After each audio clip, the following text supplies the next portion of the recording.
Hello, the ThePokemonfan1993 here, back for more Pokemon Unite. So today I was planning on doing some ranked. However, I found out something very stupid. So how fair play points work. Essentially, if you're below a certain amount of points, you can't do certain things in the game. And going through matches will let you earn some points back, which I was doing. And then I tried to do ranked and said I didn't have enough points. So I was trying to figure out what exactly was going on. And I'm basically going to show you. So apparently... Pardon me while I move my phone so it doesn't bling all day. Is that, yeah, so you get 2 points back every time you complete a match without doing any of the, like the not moving, not participating, stuff like that. But that doesn't count towards small matches, which I always do. Therefore, my play points were only like at 34 when I last checked. So in order to improve my play point, I got to play the 10-minute matches I'm not used to in order to build it up. And until, obviously, you can see it on there, so I cannot, yeah, see, I can't do anything till I'm about, like, 70 to 80 points. And I can do, like, 5 or 5 normally with computers, I can't do it, I can't do ranked. So that's what we're going to be doing today. We're going to do a combination of the big matches and small matches. We're going to do 2 big matches with a small match in between them to kind of cut off the circuit, kind of cut it off. See, watch, I'll show you basically right now what I'm talking about.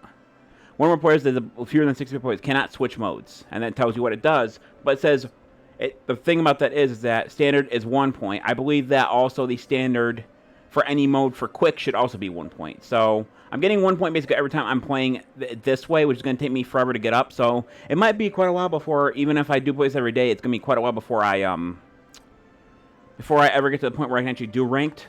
But that doesn't really bother me too much, because that just gives me more time to get better accustomed with Pokemon and stuff like that. So that's where I'm at right now, at least for Unite. And I will be announcing either the beginning of next month or maybe the beginning of August. I will be replacing Pokemon Showdown on my channel with some other type of Pokemon thing, or maybe I'll run a vote. I know people don't watch my channel very much. Maybe I'll run a vote and see what people want me to do. Maybe I'll run maybe I'll give 3 options. Maybe I'll go on like a Facebook page and just ask like, what would you guys like me to do on my channel? And then whatever one obviously gets the most votes, I will do out of the 3 options. Because without having access to the YouTube page where you can actually ask people about stuff and put polls, it's really hard for me to tell like what you guys want to know from me, because I have so few subscribers, and on top of that, I have no way to directly talk with YouTube without putting out a video or a short. So I'll see what I have to do. Of course, someone's not going to join because it's a 5v5 match. It means that 10 people technically have to hit ready in order for that to work.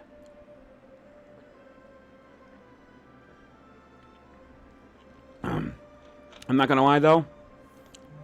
If you watched me play the 5v5 before, you never played Unite before, doing a 10v or a 4v4 and you see me do a 5x5, it gets really complicated and really annoying because, well, first of all, this isn't a computer match. Means a lot of people who are new are going to be doing this kind of match. Or just people who are kind of idiotic about it. And I'm going to choose the bottom path. And,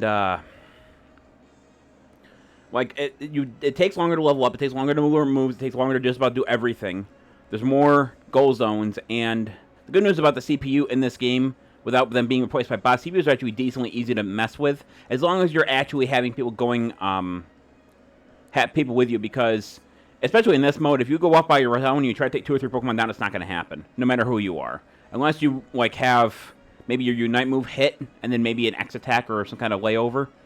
But it's really annoying because you're going to die a lot more, and the longer you take to die into it, the more, like, for example, I was out for one time for like 35 seconds. That's a lot of time for a 10-minute match. So I know I'm kind of like rambling on a little bit, but basically, that's why I'm doing like a 5-minute match in between to kind of get out of the mindset. Because this, I'm not gonna lie, it's not. I don't know if it's me.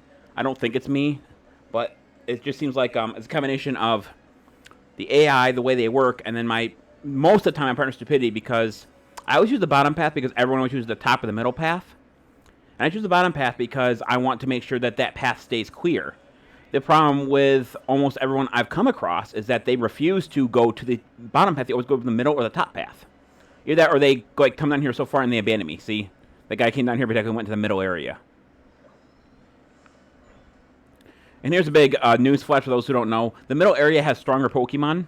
which gives you more experience. So usually Pokemon who need a longer time to evolve usually end up taking the middle. I did not take the middle because I really didn't think about it during that time, but like I said, I'm only level 3 right now, and I need to be and I need to be a higher level in order to evolve and stuff too. So you really got to be careful here. The AI is always like in probably like 10 or 20 seconds or so. The AI is going to try to come and score on our goal zone until I get there. And if they can't score, they're going to basically just sit there and be like, "Oh, I'm just going to yep, here they come." Yeah, so that's what the AI always does. And another thing is, see this is swarming. And unfortunately, being a single Pokemon, I can't do anything about that. So I'm going to say I need some help down here. No one's probably going to fucking help. Good news is the AI is not very bright.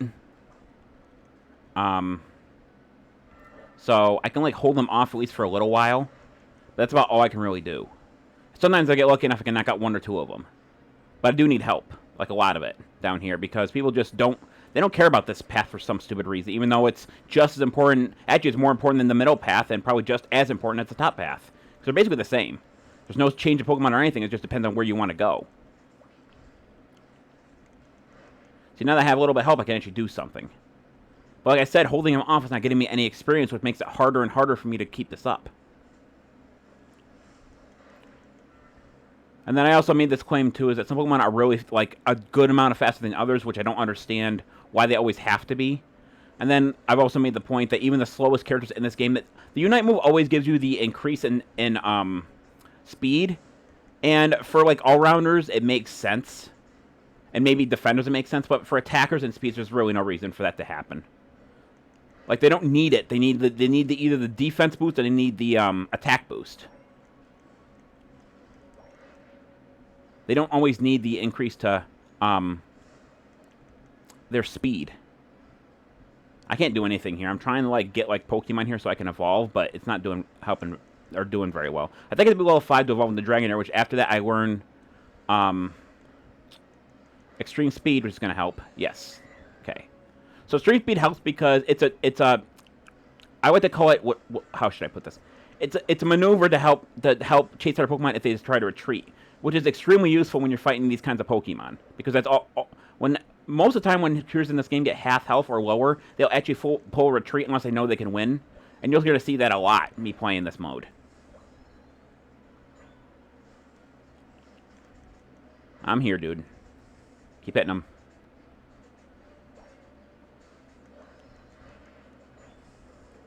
I'm going to run the X attack here in a second, but I don't think it's going to get me anywhere. Okay, so I need to back off now. And heads up, if you ever use a Extreme Speed with Dragonair or Dragonite, you got to remember that you can't use it to go anywhere you want. You have to actually have an opponent or an enemy that you can lock onto in order to actually use it. I mean, you can't use it to run away. Which I think is why people like the Dragon Dance and start at Extreme Speed, but Dragonite's slow as all hell, so I would think getting the extra boost. I need to get some help down here, yeah. Did I get it? Nope, they got it. Nothing I can do about that. I don't know if people's screens, like I said, they're too small, but you can see when a Pokemon is popping up, and even lets you know when a Pokemon shows up. Yep, they got one of our goal zones because Mr. Decidueye was not doing anything, and Talonflame, I hadn't even seen him do anything in this entire match, at least through my screen.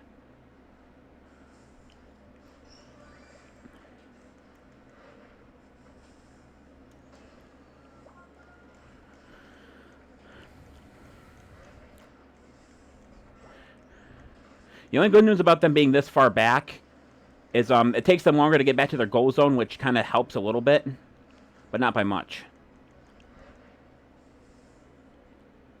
I think it'd be level 8 or 9 to level into Dragonite, which means it's still got a bit more grinding to do.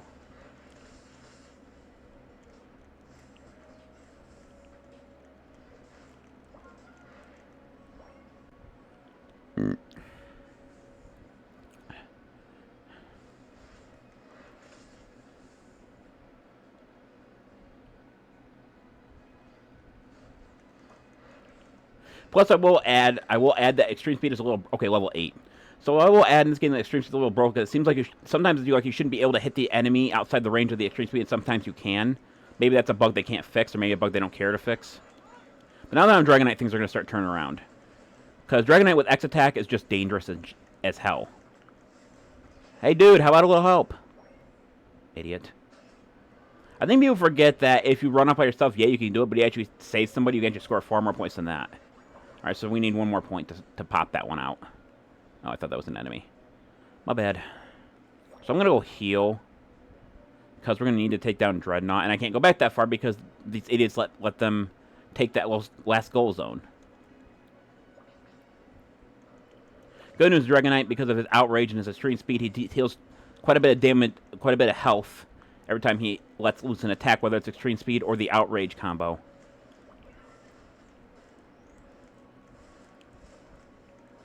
Yeah, I got that. So this is why I like using Dragonite on this map, because Dragonite, once you evolve the Dragonite, he doesn't need a lot of help. Not to my knowledge, anyway. Keep fighting.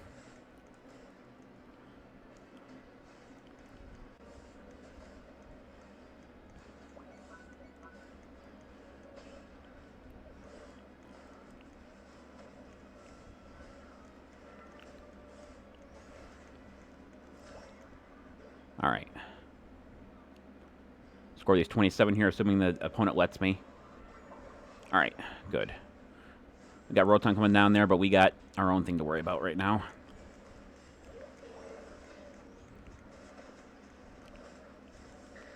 Alright, I'm going to run X attack plus the boost here. So that should take care of... well, it should take care of everybody if everyone wouldn't stop fucking dying. Yeah, I couldn't do anything there. I was basically on my own because they... Like, another thing is that if you're with someone and they seem invincible, it doesn't mean that you are. I shouldn't have to say that. A lot of people would know that, but...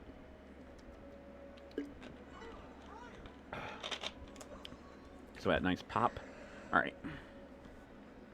So I'm going to help up here now because it looks like they actually need it. And I think down there's a lost cause anyway because there's no one going down there anyway.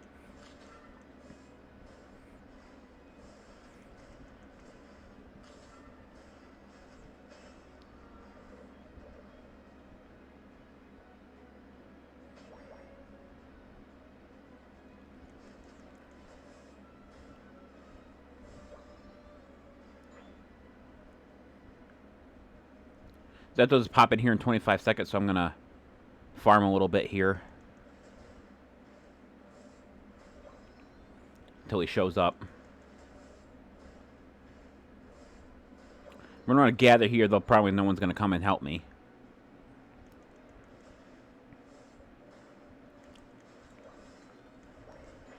Nope, he needs to go down before this thing shows up.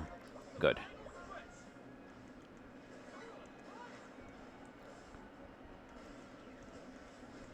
Outrage plus.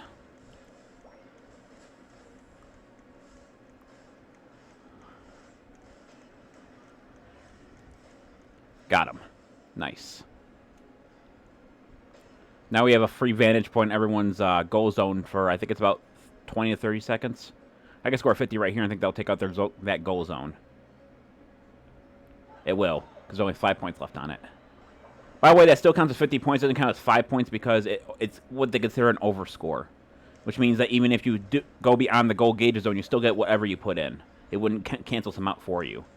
Which is pretty smart on the creator's move. Pretty smart for the creators, I should say. So we're going to score some. So, if you look at the top, left, and right up near the score, it'll tell you when a Pokemon is fainted. If you're going for their main goal zone and the Pokemon only has like 5 seconds left on them, and they're spawning in, that's probably not a good idea because they're going to spawn right in front of you. And most likely, with the home field advantage, they will knock you out. For example, Talonflame's making a mistake right now, waiting around there. By the way, this isn't me looking up shit. This is just shit that I found out on my own. I usually don't really look at rules when I start something. I usually feel stuff out. Same thing with, like, any kind of game. I don't use an instruction manual. I just kind of like, well, I guess that happens like this happens like this, and there's very few times to look up a guide, except maybe for a puzzle. But everything else I usually figure out by myself. There are times, like, for example, I play Pokemon Sword and Shield, and for those who don't know, there's a site called Smogon, which basically tells you an ideal set for certain Pokemon. And a couple other things, like when a Pokemon levels up and what moves it learns, and that's helpful in those situations. So, I think because we got that Zapdos right at the end, I think we won. But considering it's a 10-minute match, it's really hard to tell because it's hard to keep a vantage point on who actually won. But as long as everyone was playing decently, we should have won that by at least 100 points.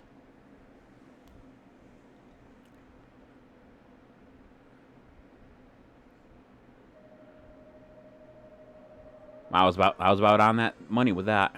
And I got MVP. Nice. Okay. So now we're going to do... No, not battle again. I always do that by accident. Let's go... We're going to swap to a small match to kind of take a break of that one.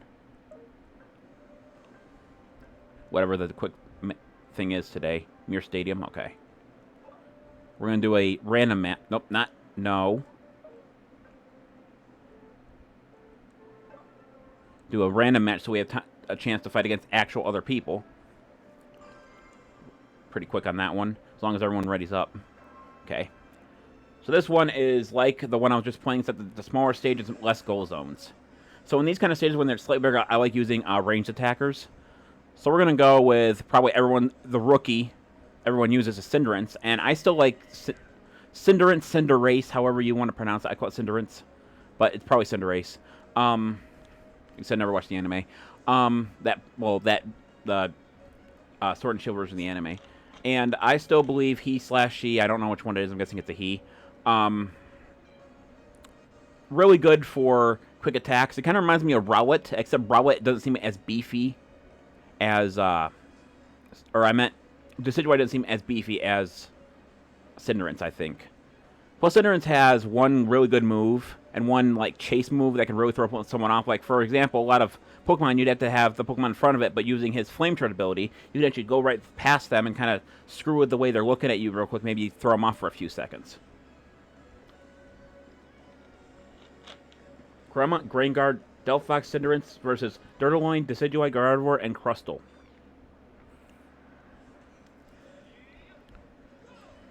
Alright, so we'll start with Ember.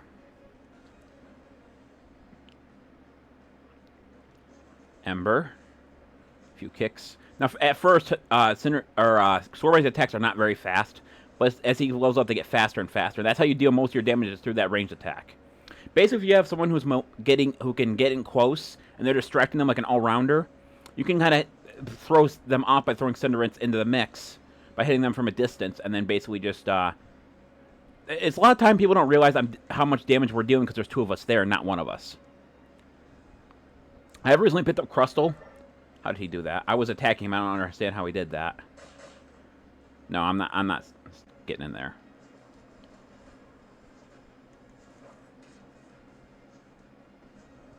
This is a similar situation you can have with the other one I was talking about.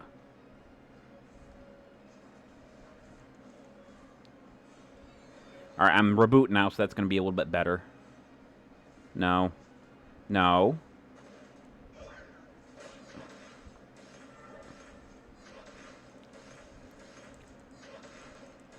Well, I got one of them. Get him, Carmont. Did he get him? I can't tell. I think nope, he didn't get him. Looks like he did. I think level 7 is when I evolve, so I just need to knock out basically one more Pokemon in order to... Alright, we got one of their goal zones. That's good. Carmont's doing his job at the very least. Up here comes Rotom. Good. I got Pyro Ball. That's going to be helping.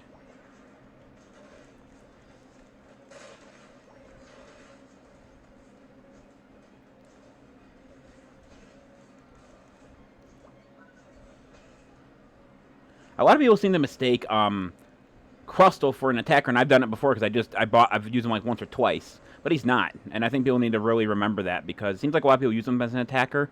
And I'm sure certain Pokemon in this game you could use as an attacker if you gave Crustle the right amount of stuff.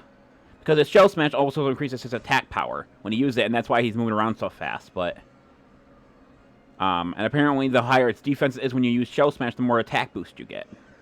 So it's a curious one. It's not happening, dude. No. You're not going to win the situation. I don't understand why people think they can do that. I don't think that was a bot either. He was acting way too smart for a bot. I'm going to tell everyone to gather here, though probably no one's going to fucking do it. So right now I'm going to use regular attacks until someone... Okay, this works. I was going to say until either someone else shows up or... See, I don't like... Stupid thing with Flame Charge is that you always go toward the enemy. You should be able to direct the enemy away from that. Instead of going away, it should go in whatever direction you want to push it in. Instead of going toward the enemy. Oh, Does that actually work? Going in the grass like that, does that work against that Dirtaloin's Flash Cannon? It seems like it did. Good news, when you're not near anybody, Flame Charge uses whatever direction you want to, but I think that should apply all the time. So we're going to wail on him for a while. Do we get him? Yeah, we got him. Nice job, guys.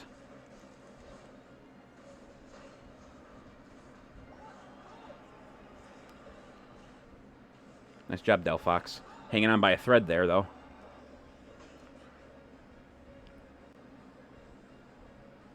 So I'm not going to have any time to score here because I lost most of my points and that thing's going to be over. But I can attempt to help because that's their last go zone, which means everyone's going to be swarming there in about 3 seconds. Almost to max level, too, which is level 15. There it is.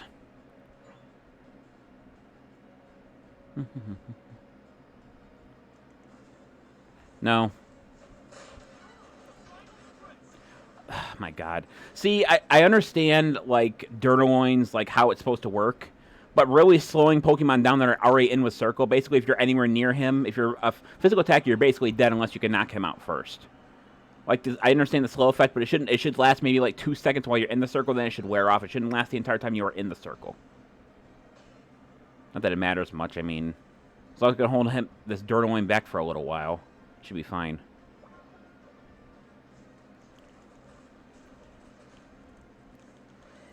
Eat that. I'm not getting inside your range again. I'm not that stupid. But if you want to score some extra points, you're going to have to get through me.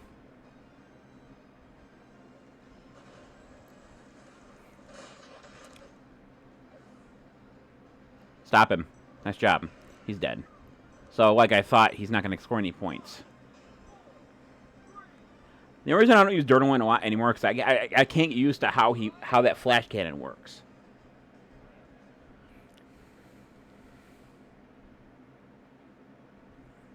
Alright. So I think we won that one. Oh yeah, we did by a lot. I didn't score a lot of points, but I was doing at least something. So we're going to go back to main menu.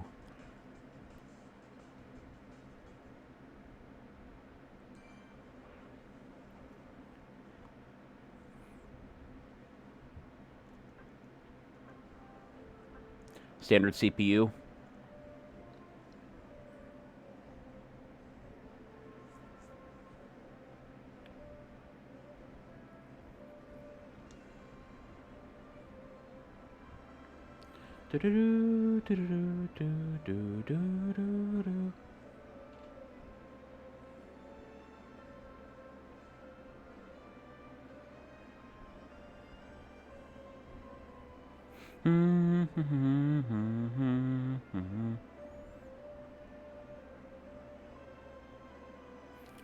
Twenty seconds out of estimated wait time.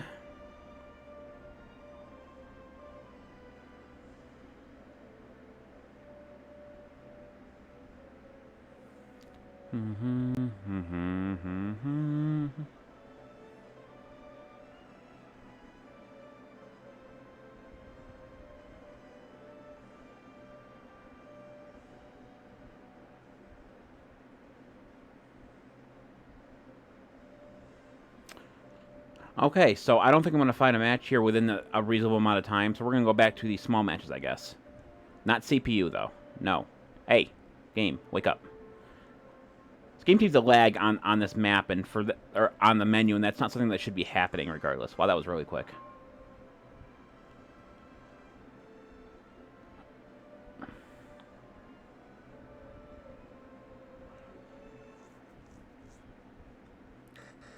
Alright, so now we're going to run another... Who should I run? Do I want to have it run... Let's do Gardevoir. Let's run Gardevoir.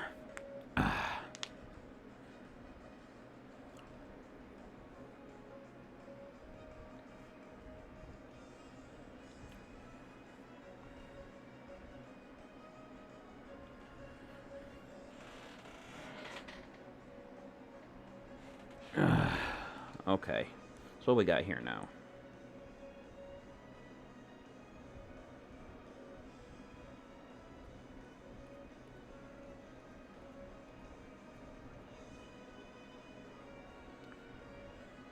Okay, so Zorora, Gardevoir, Garchomp, and Charizard. So we have a attacker, an all-rounder, another attacker, and a ranged attacker. That's not too bad in terms of diversity.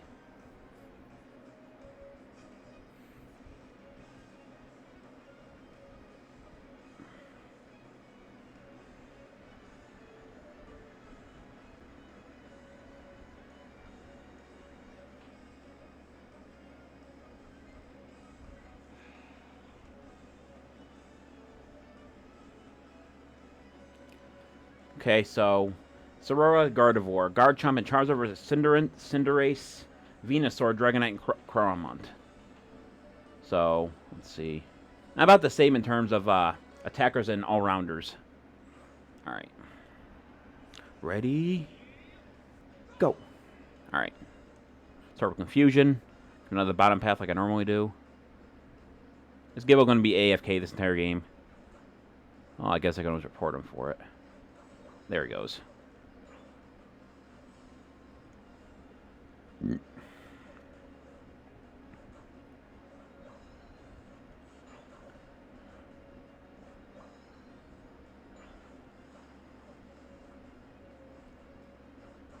Good.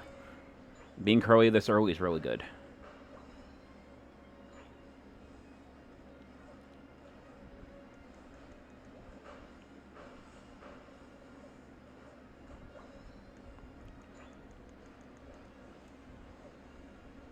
That was definitely an AI. Wouldn't be running away that quick if he thought he had a chance, unless he's just being chicken.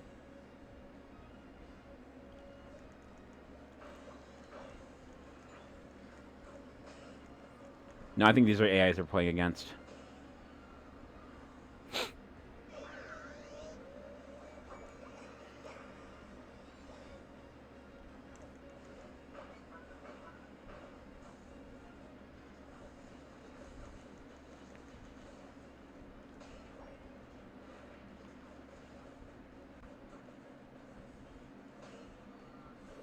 It's really hard to tell if they're AI or not. Okay, so that's going to get rid of their goal zone.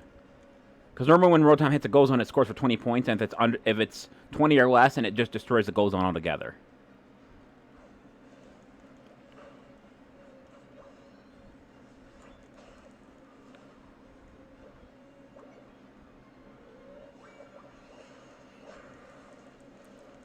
No, I don't think that's AI. Maybe one of them is. Usually, if the bot's the full bot match, not one or two. Yeah, Slice Shot, for those who don't know, if you sit inside a goal zone, you can technically just snipe them because it goes beyond whoever goal zone you're working on. It goes beyond the goal zone because it's a ranged attacker, which is, I'm not going to lie, it is kind of cheap, but that's just how it works. I'm going to, like, hold you there so I can get away because Gardevoir's not doing too hot in health. So we're going to hit this.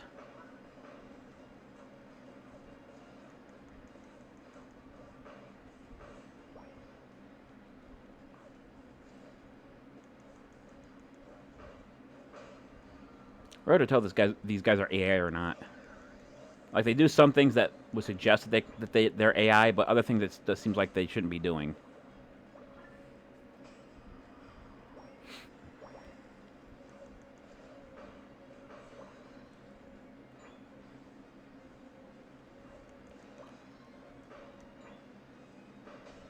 I'll score this 50, since I could score it free because Rotom hit the goal zone.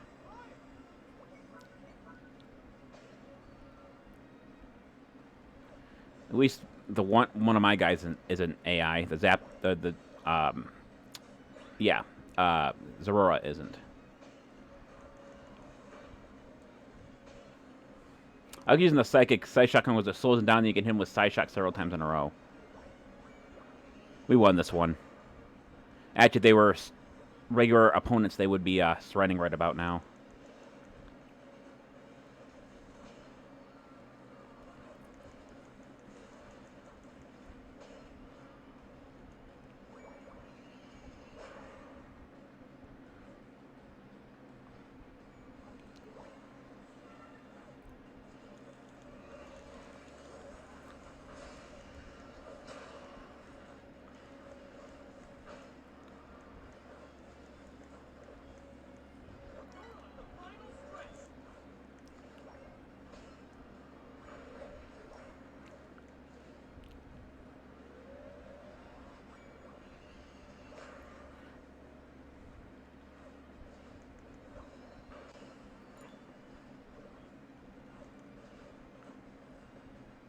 least Cinderace got off his ass for first time in this match because I like beat him every single time I encountered him, and that wasn't any different.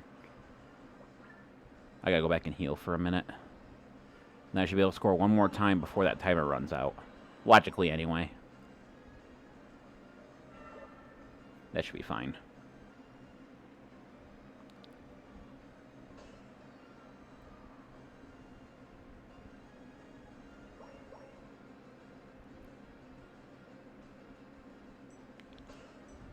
Like a home all back. Got it.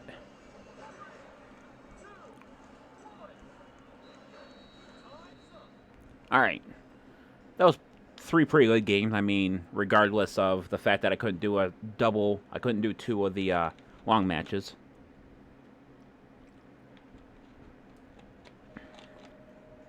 Oh yeah, we swamped them. Scored the most points, nice. Go back to the main menu, we're going to claim all the stuff that we get for today. And that will do it for the video. Alright, so we're going to go to events.